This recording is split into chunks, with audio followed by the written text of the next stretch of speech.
Everybody in the world, the whole human being, has universally certain things in common.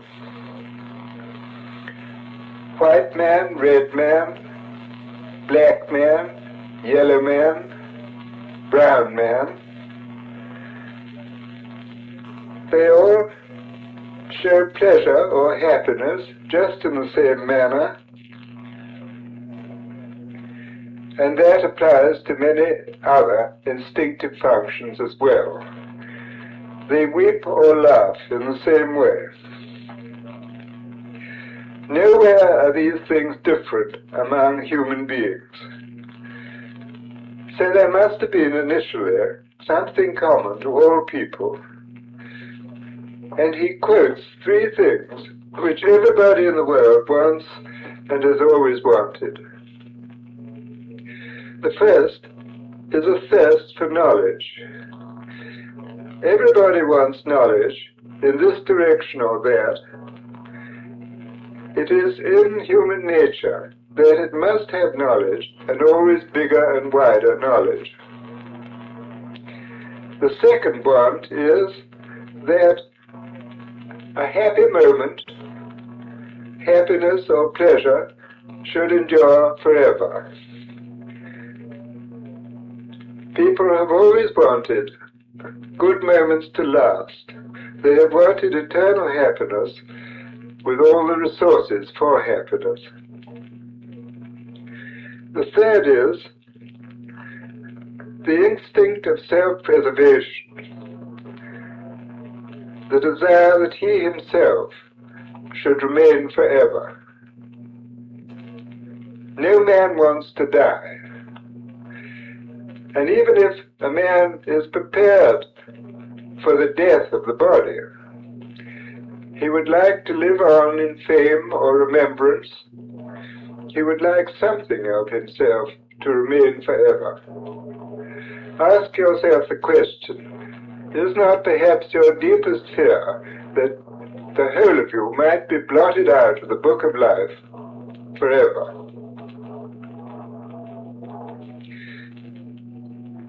Now, if you look beyond these three primary desires,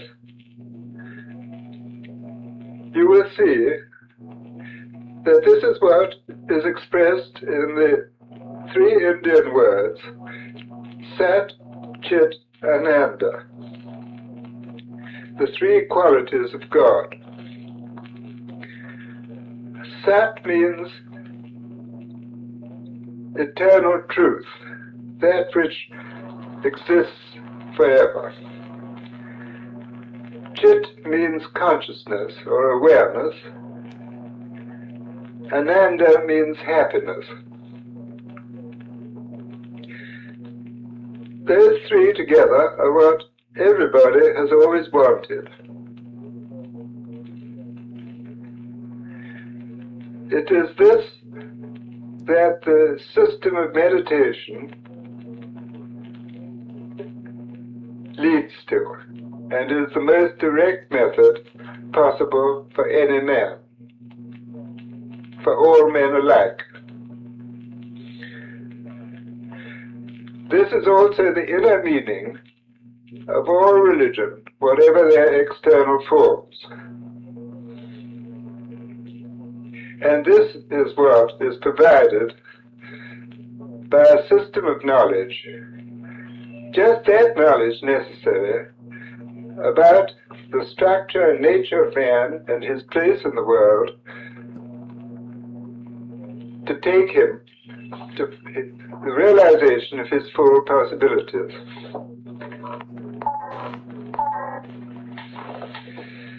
Because of the confusion of the times, we have forgotten what we really need.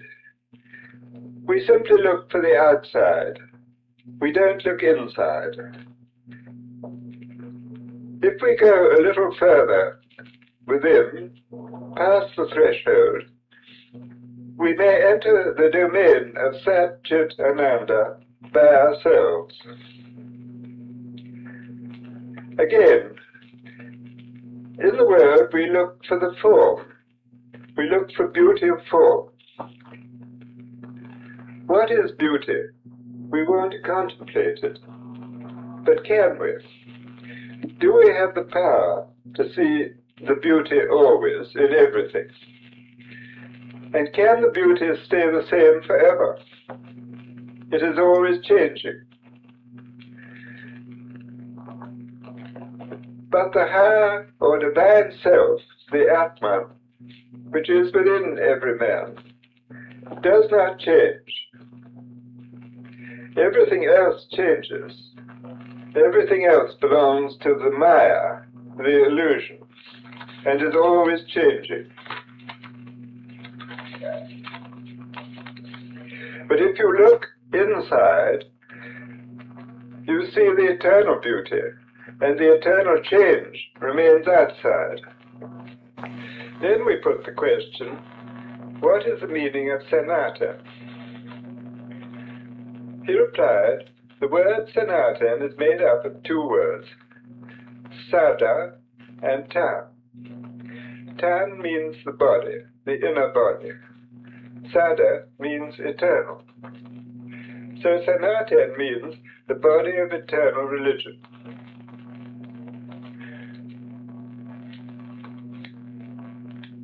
The practice of the eternal religion is called Sanatan Dharma. Dharma is that quality which everything naturally contains in itself for its existence.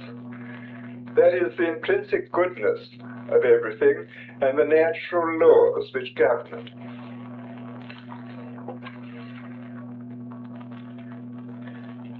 Sanatan Dharma is the religion of the Atman, the divine self, the natural laws of the Atman. As an example of such a natural law, he said that if somebody wants to speak lies all the day, he just can't do it. It is impossible, because it is not the nature of the Atman to speak a lie. But if somebody wants to learn to speak the truth all day, it can be done. It is not impossible. This is so because the nature of the Atman is to be truthful. Atman is truth. The Sanatan Dharma is the original, the root of all religions, in the past and of the religions which we see today. The different religions, Hindus, Muslims, Christians, Jains, and so on, have somehow come out of this and taken different shapes.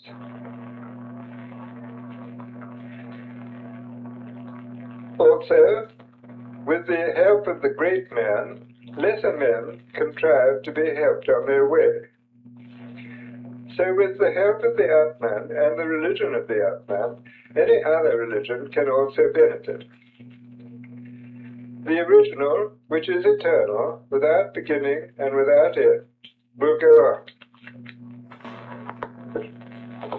As a Christian, I have since thought deeply on this conversation, and in reading the Gospels again, I've come across very much that is the inner meaning of Christianity and not dependent on external rituals. Was not Christ always dissociating himself from the scribes and Pharisees who washed the outside of the platter clean? Is not the Lord's Prayer, beginning, Our Father which art in heaven, real Sanatan, because it refers to a prayer to the presence of real I, and is a prayer to him, to the Atman. And many other things that are to be found in the Gospel.